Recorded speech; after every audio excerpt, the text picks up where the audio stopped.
Hello everyone, I am back. I hope you had a great weekend. I'm currently enjoying the last of my 5-day weekend because my school had a holiday on Friday and I don't have school on Thursday or Monday. So I had a 5-day weekend and it's been great. I watched the Super Bowl yesterday off and on while I was doing work. Crazy game. I mean, talk about a comeback. That is what is so great about sports, even though it's annoying that Tom Brady won again. But anyways, we're here to talk about the Penguins game. So the Penguins put on a clinic on Saturday night, beating the St. Louis Blues 4-1. Marc-Andre Fleury made his first start since mid-January, and he was excellent in the victory, just allowing one goal. Admittedly, it was the five-hole, probably should have had that one, but other than that, outstanding game, very tight effort defensively, one of the best top to bottom games the Penguins have played all season, and we are looking to continue that tomorrow night against Calgary. Speaking of incredible efforts, Sidney Crosby, 3 points. He is now 3 away from 1,000, and you best believe he is getting 3 points tomorrow night to get 1,000 at home, because the next game at home is not till 3 games away, and no way is he going pointless for 3 straight games. When he has history, when he has something big that's going to happen, he is going to do it. And he usually plays well against Calgary. He's going to step up and get 1,000 points at home. I think that is a very, very strong likelihood of that happening. And he was a monster on Saturday. I mean, that first goal, if I attempted that first goal, I would tear all my ligaments and break all my bones. That was insane. First of all, beautiful saucer pass from Kunitz, threaded right through the defense. Like, they didn't even know it hit them. But the fact that Crosby had the peace of mind not only to go down on one knee and elevate it, but to go down on one knee and elevate it on his backhand and get it in the net is absolutely incredible.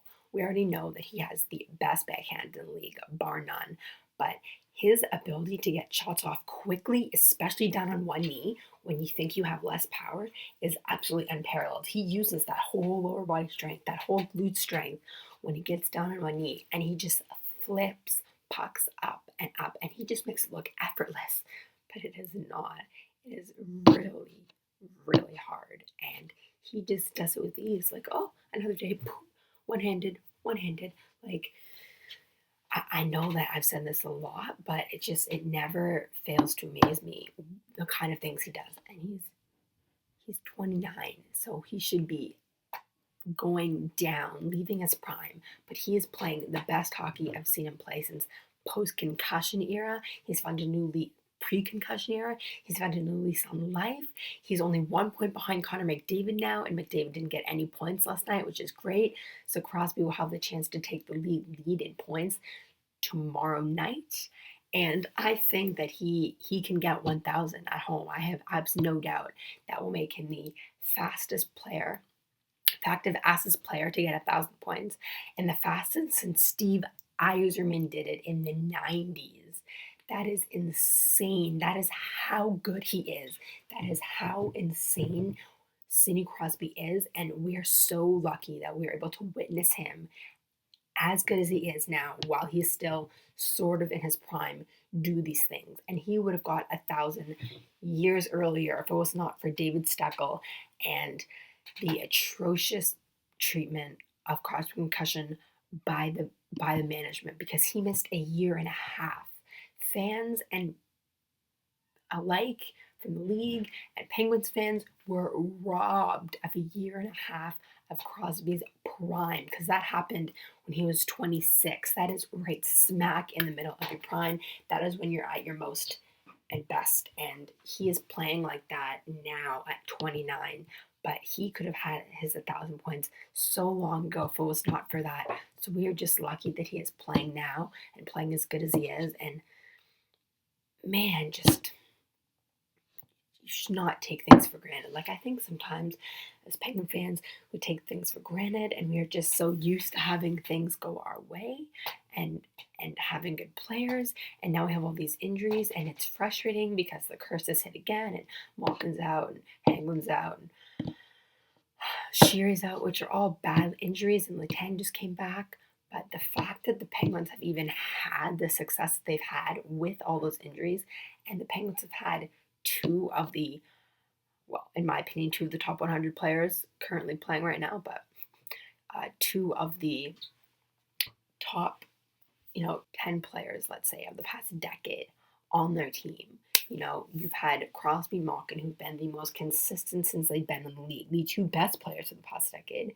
Um, Crosby's the active leader in points per game. Malkin is right behind him, and it's not even close after those two. But the gap between Crosby and Malkin is so big, it's larger than the gap for anyone else. That is how dominant Sidney Crosby has been. And Malkin's no slouch either at 1.15, which is still incredible. And Ovechkin's a little bit behind. But we've just been so lucky to have those two players. And then you had Mario Lemieux and Yager. The Penguins have only been around for 50 years, and they've had four of the greatest players of all time. Two of the top 5 players in points per game of all time on one team. I'm from Toronto. I'm also a Leafs fan. The Leafs have been around for 100 seasons and don't have that kind of success. So it's just insane. So, enjoy it, because Crosby and Malkin are not going to be here forever.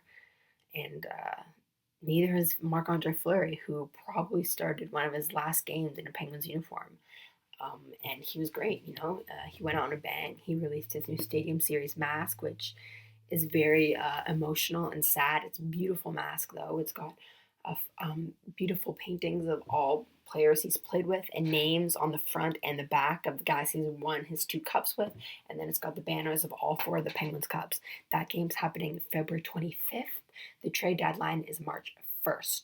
Marc-Andre Fleury knows that game is probably the last time I'll ever wear a Penguins uniform or play in a Penguins game, if he even plays. He knows that his time is ticking, otherwise he wouldn't have made the mask. And if he made one of his last starts on Saturday, he was excellent. And he was like Marc-Andre Fleury of old.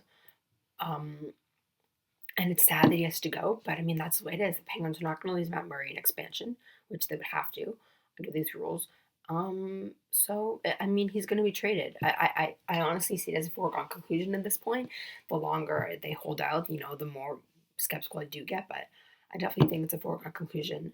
Where he'll go, I'm not exactly sure.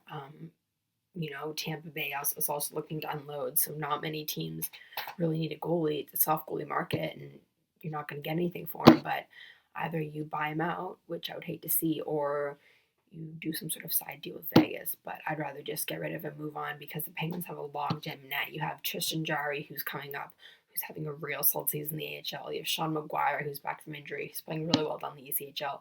And then you have Philip Gustafsson, who's playing over in Sweden, who is the best goalie in the draft the Penguins got. So they have a bit of a logjam. I'd rather have them develop those players and bring Jarry up, see what he can do at the NHL level, and then you'd have a young tandem of Murray and Jarry, and it'd be cheap, which is what you want.